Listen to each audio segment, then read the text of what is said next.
ingin saya sampaikan sekarang sebelum saya lanjutkan.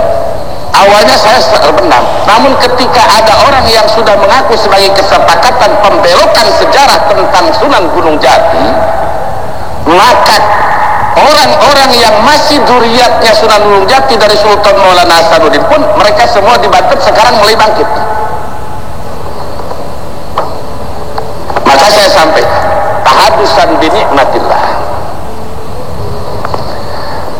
Al-Fakir bin Mama Haji Ahmad bin Mama Haji Aceh bin Mama Tubagus Samaun bin Tubagus Armudin bin Tubagus Isam bin Tubagus Sanong bin Tubagus Aliuddin bin Tubagus Syekh Maulana Mansur Cikaduan bin Syekh Maul Sultan Ageng Tirtayasa bin Syekh Abdul Ma'ali bin Syekh Abdul Mafakir bin Sultan Muhammad bin Sultan Maulana Yusuf Kasuniatan Banten bin Sultan Maulana Hasanuddin bin Syekh Syarif Hidayatullah Cirebon. Aing ge sarua bae tang kurang dia doang anu Sunan Gunung Jati. Aing terido pembelokan sejarah. Aing tadi ngajaga, tapi mulai detik ini saya akan bangkit wallah demi menjaga marwah. Dan kami sudah koordinasi. Insya Allah tanggal 25, 26, 27 Agustus akan ada rapat akbar di Kesultanan Banten. Dan akan diundang orang-orang yang telah membelokkan sejarah. Persiapkan kitab Anda, persiapkan kitab sejarah Anda. Wallah, karena Anda sudah membelokkan dengan sepihak, maka kami pun akan turun. Baik keturunan Sultan Maulana Hasanuddin, dari yang jalur Syekh Maulana Yusuf, dari jalur Syekh Maulana Mansur, dari Syekh Tirtayasa, semuanya akan bangkit. Tadinya antum hanya dengan habaib dan dadbak dari habaib, tapi sekarang bukan dengan habaib saja, dengan turunan Wali Songo sekarang sudah mulai bangkit kembali. Jadi tambah musuh ini kacau apa tidak? Kalau Salih Syarif Hidayatullah Cirebon dibelokkan ke si Musa Al-Qadim, padahal yaitu dari Sayyidina Balik Adubatkun sampai ke Imam Ubaidillah langsung kepada Rasulullah sallallahu alaihi wasallam. Ini pembelokan. Wallah, yang selamat 3 bulan 4 bulan ini saya tahan, sekarang wallah saya akan tampil. Apa yang Anda mau, lu jual gua borong. Wallah, karena Anda sudah keterlaluan. Bismillah, tawakkalna 'ala Allah. Tadinya saya 4 bulan 5 bulan menjaga jangan sampai tafriq bainal muslimin, jangan sampai pemecah di antara umat Islam. Tapi rupanya semakin songong, semakin merasa paling hebat di dalam bidang nasab. Ini biarkan apa lawan? Biarkan apa lawan? Insya Allah kita akan bangkit. Kalau tidak ada halangan, sekarang sedang diatur waktunya tanggal 25, 26, 27 Agustus. Assalamualaikum warahmatullahi wabarakatuh. Hamdan wa syukran lillah, nahmaduhu wa nasta'inuhu wa nastaghfiruh wa na'udzu billahi min syururi anfusina wa min sayyiati a'malina. Man yahdihillahu fala mudilla lahu wa man yudlil fala hadiyalah. Asyhadu an la ilaha illallah wahdahu la syarika lah wa asyhadu anna sayyidana Muhammadan abduhu wa rasuluh ba'atha Allahu rahmatan lil alamin.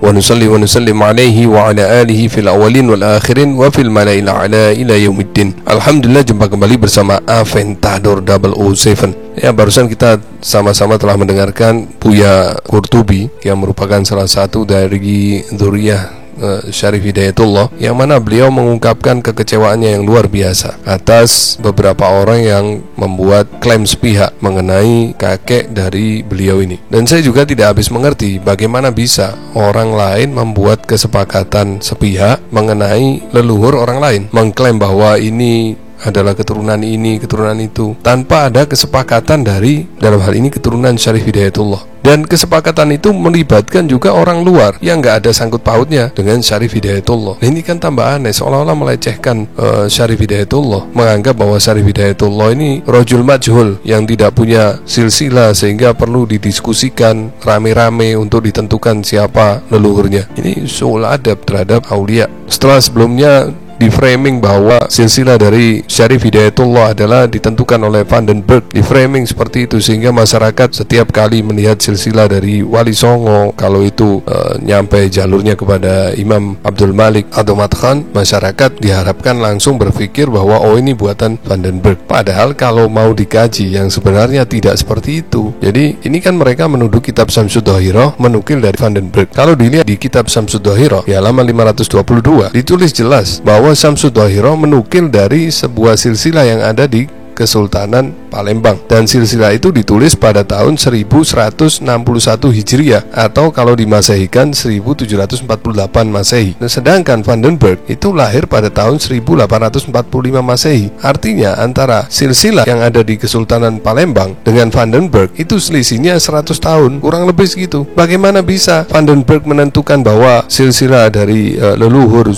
Syarif Hidayatullah itu nyampe ke Abdul Malik itu atas inisiatif Vandenberg, sedangkan Vandenberg sendiri belum lahir ketika silsilah itu ditulis. Nah, ini kan suatu plot yang licik sekali. Dan di silsilah yang ada di Kesultanan Palembang itu ditulis silsilah dari Sayyid Jamaluddin Al-Husain bin Ahmad bin Abdullah bin Abdul Malik bin Alwi bin Muhammad Sahib Mirbad bin Ali bin Alwi bin Muhammad bin Alwi bin Ubaidillah bin Ahmad Al-Muhajir. Nah, sementara Syarif Hidayatullah adalah Syarif Hidayatullah bin Syarif Abdullah bin Ali Nurul Alam bin Jamaluddin Al-Husain. Ini kan yang diributkan oleh mereka-mereka yang kemarin membuat kesepakatan ini, Sayyid Jamaluddin Al-Husain, yang dibuat kacau, yang sana mengatakan ini keturunan Al-Musawi, keturunan Al-Hasani, keturunan apalagi, keturunan Al-Hasil. Intinya bagaimana caranya Sayyid Jamaluddin Al-Husain ini bukan keturunan dari Sayyidina Abdul Malik atau Madkhan. Kenapa? Karena mereka sudah membuat persekongkolan untuk menafikan Imam Ubaidillah bin Ahmad Al-Muhajir. Mereka sudah membuat framing sebelumnya bahwa nasab dari Ba'alawi ini terputus karena Imam Ubaidillah tidak ada di kitab primbonnya Imaduddin itu, yaitu Sajaratul Mubarakah itu. Atas dasar itulah maka harus ditentukan jalur lain. Kenapa? Kalau tetap Syarif Hidayatullah itu nasabnya seperti yang ada di manuskrip-manuskrip nyambung ke Imam Ubaidillah, maka otomatis mereka juga membatalkan nasab dari Syarif Hidayatullah, dan itu konsekuensinya juga membatalkan nasab dari para wali songo yang merupakan keturunan dari Sayyid Jamaluddin Al-Husain. Nah, jadi mereka ini perebutannya di Sayyid Jamaluddin Al-Husain. Dan untuk menguatkan alibinya, mereka mengatakan tes DNA bahwa haplogrup mereka itu sudah terbukti nyambung ke sini, nyambung ke sana. Nah, ternyata kalau kita cross check, ternyata nggak seperti itu. Data yang ada di family tree DNA mengenai hasil DNA mereka menunjukkan bahwa haplogrup mereka itu O, yang identik dengan orang Mongolia, orang Cina, orang Kamboja, orang Vietnam. Nggak ada sama sekali keturunan Persia, Arab, Uzbekistan, nggak ada. Dan itu nggak susah untuk meng-cross check. Lucunya lagi, mereka beralibi bahwa kalau memang itu dari Habaib, kok sebutannya bukan Habib Syarif Hidayatullah.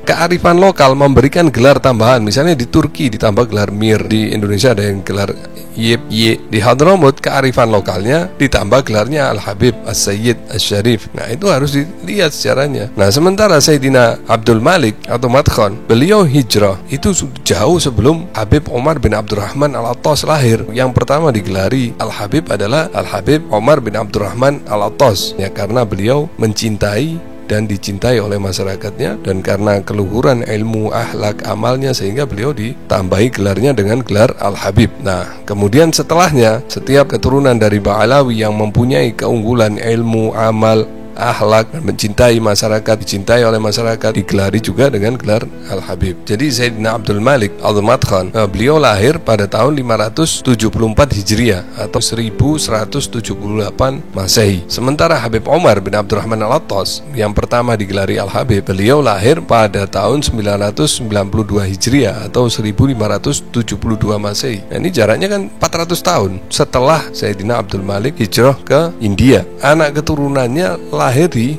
India. Di sana diberi gelar Sayyid Syarif atau Madkhan. Atau Madkhan ini kalau di India gelar kebangsawannya di sana Khan. Tapi karena Sayyidina Abdul Malik ini adalah dzurriyyah Rasul, maka diberi gelar tambahan lebih tinggi, Khannya lebih tinggi, atau Madkhan, untuk membedakan dari khan-khan yang lain, karena sebagai penghormatan masyarakat Muslim India kepada keturunan Rasulullah. Itu kearifan lokal di sana. Nah, adapun mereka hijrah menyebarkan Islam ke Asia Tenggara, ke Indonesia, ke Malaysia, ke Filipina, mereka bergelar Sayyid Syarif, dan itu nggak ada hubungannya lalu dibedakan, oh kalau keturunan Rasulullah itu Sayyid Syarif, kalau bukan keturunan Rasulullah Al-Habib. Ini kan logika yang membodohi masyarakat. Padahal antara Al-Habib dengan Sayyid Syarif nggak ada bedanya. Al-Habib, Mir, Ayyib, Y, Sayyid itu adalah kearifan lokal. Jadi begitu. Yang membuat ribet mereka sendiri. Bukan ahli nasab, bukan pakar DNA, bukan nakib, bukan apa-apa. Tapi berakting seolah-olah mereka ini pakar-pakar nasab semua, merapatkan leluhur orang lain, kemudian dibuat kesepakatan sepihak, diumumkan ke medsos. Oh, ini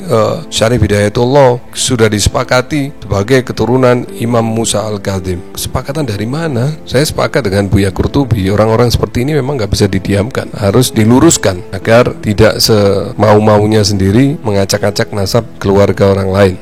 Saya kira itu yang bisa saya sampaikan pada kesempatan kali ini. Wabillahi taufiq wal hidayah wal afu minkum. Wassalamualaikum warahmatullahi wabarakatuh.